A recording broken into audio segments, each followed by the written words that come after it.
Hi. It is 6:10 p.m. Saturday, August 29th, 2020. Here I'm opining of matters of some import.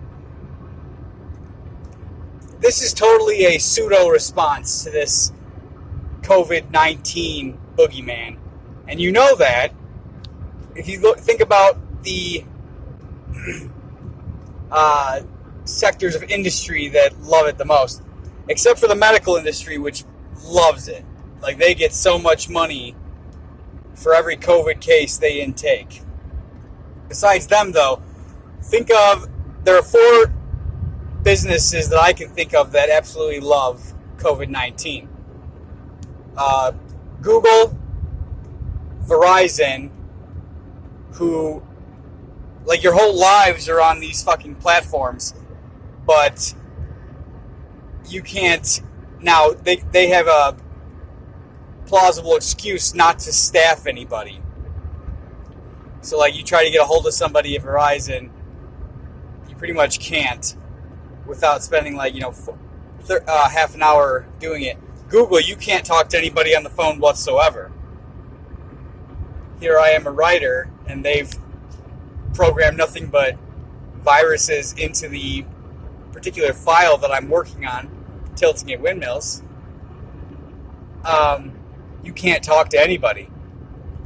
Instead, I had to chat a couple of weeks. I'm thinking of this. Chat a couple weeks and months ago to a Filipino guy named Rory, who is doing everything he can not to help me. So those 2 industries love it. And then you think about Walmart, who was open 24/7 and now is open 12 hours a day so that we can all go and get COVID at the same time. They're doing just as much business because, you still need groceries, but they only have to staff people half the time. And then, of course, gyms, which makes me think, why? So, Planet Fitness,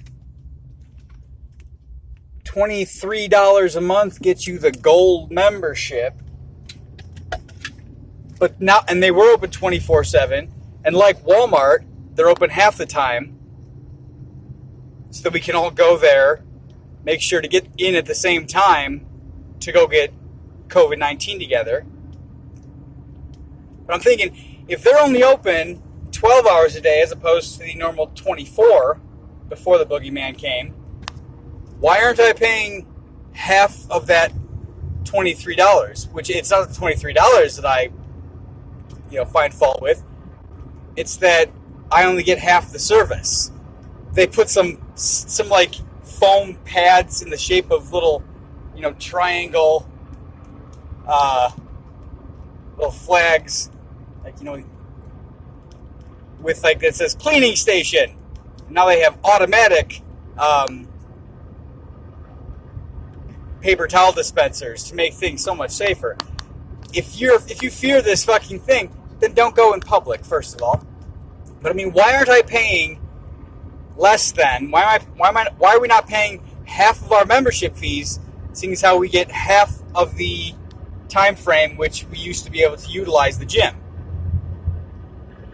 This American consumer is just a deadbeat moron.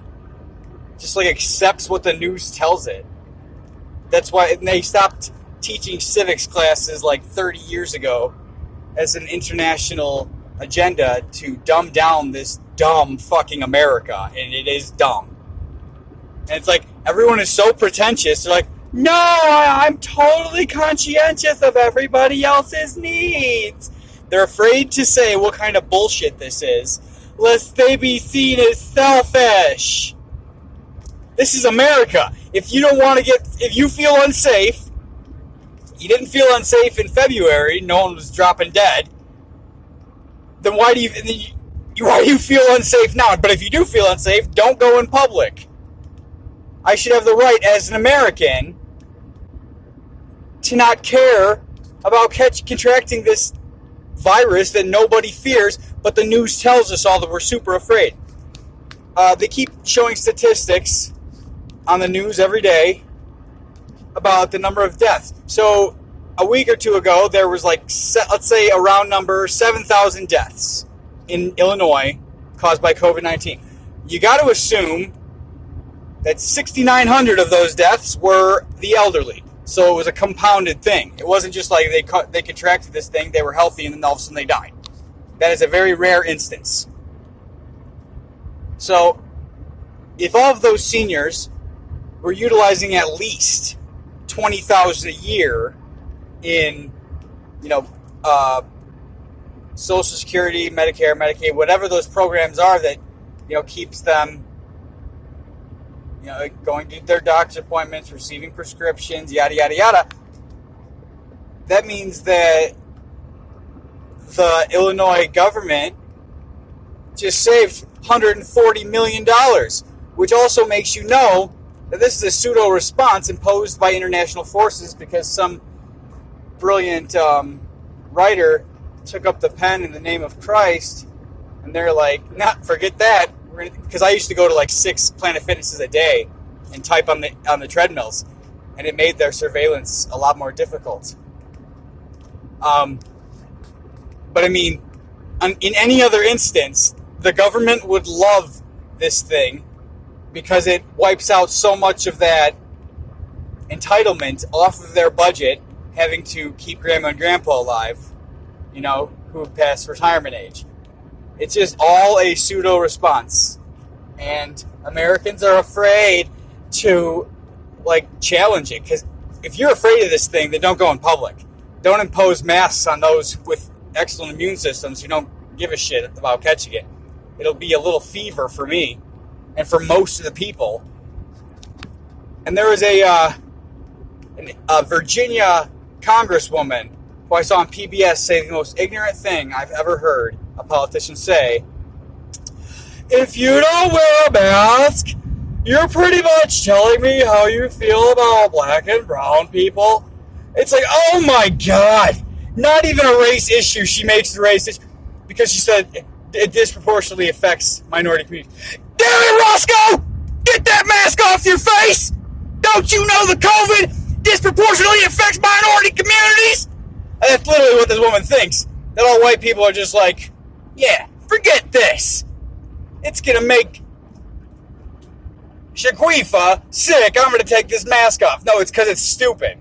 It's because it's hindering the American liberty in the false guise of safety and public conscientiousness. It's so awful.